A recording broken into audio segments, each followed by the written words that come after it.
Saya yakin jentera komunikasi yang lemah di pihak kerajaan juga antara yang menyumbang kepada kemerosotan prestasi kerajaan perpaduan dalam PRN lepas. Mohon pencerahan Datuk Seri. Betul ada kelemahan kita dalam communication. Saya akui. Komunikasi kerajaan teruk sangat ke? Taklah, dia memang satu cabaran untuk kita menyampaikan maklumat-maklumat mengenai dasar dan usaha kerajaan dalam keadaan yang kita bertembung dengan perang ideologi. Ideologi yang dibawa oleh pembangkang sekarang ini ialah ideologi perkauman. Soal isu perkauman, soal identiti ni lebih cepat merebak. Dia macam mencurah minyak ke atas api. Dia merebak dengan besar lah kan. Jadi pandangan saya ada kelemahan dari segi komunikasi kerajaan, tapi kita juga kena ambil kira bahawa dia bukan soal kaedah atau strategi komunikasi itu semata-mata. Dia sebenarnya soal kandungan dan ideologi yang kita nak pertahankan. Kita perlu terangkan di sebelah kerajaan kan, soal pelaksanaan dasar, soal perkara-perkara macam ekonomi makro, soal perkara yang akan berlaku 10, 15, 20 tahun akan datang. Perkara ni sebenarnya tak menarik minat sangat. Saya juga perhatikan contohnya kan daripada 2010.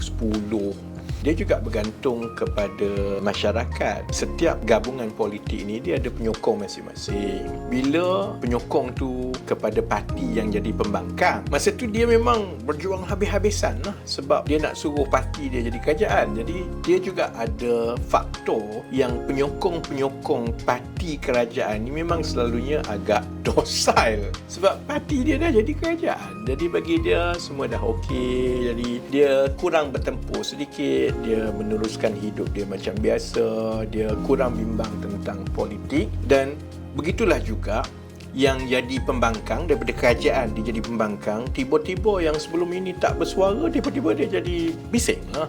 Kalau kita nak tengok betul-betul, kita tengok penyokong-penyokong PAS lah, masa 33 bulan mereka dalam kerajaan kan, mana pernah bersuara.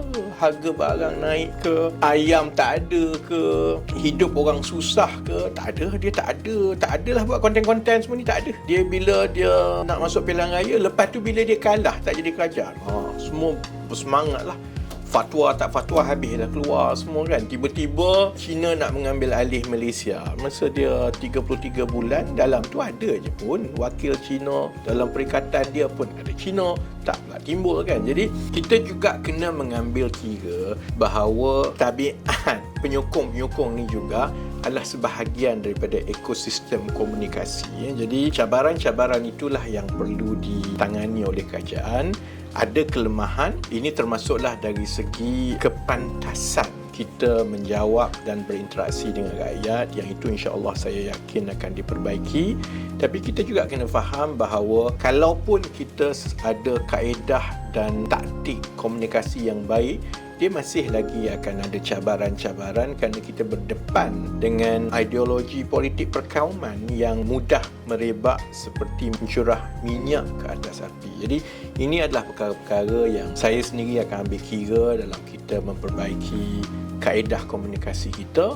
Tapi saya juga yakin bahawa kalau kita terang secara berterusan dan kita ada dasar dan program kerajaan yang kesannya kepada rakyat terbanyak itu sudah mula dirasai, secara tiba-tiba ataupun secara perlahan-lahan lebih ramai yang akan memahami kandungan-kandungan yang kita sampaikan. Dan pihak pembangkang pun dia tak ada modal sangat dah, kerana yang akan menjawab itu adalah rakyat sendiri. Jadi buat masa sekarang, insya-Allah saya akan perbanyakkan, memang lepas ni menyampah lah Perikatan Nasional tengok video saya je berterusan.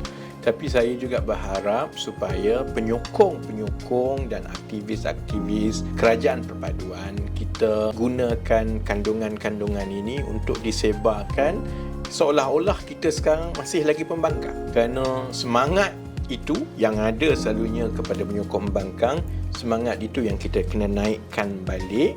Dan kita tak boleh ada pandangan bahawa bila sudah jadi kerajaan, tugas untuk menyampaikan maklumat ini diserahkan bulat-bulat kepada jabatan-jabatan kerajaan. Kalau kita sayang kepada agenda rakyat yang dibawa oleh Datuk Seri Anwar Ibrahim dan juga Kerajaan Perpaduan, kita sama-sama pikul beban ini dan insya-Allah kita akan boleh rasa macam mana dia menjadi lebih mudah daripada satu bulan ke satu bulan untuk mengatasi serangan-serangan propaganda perkauman daripada lawan kita.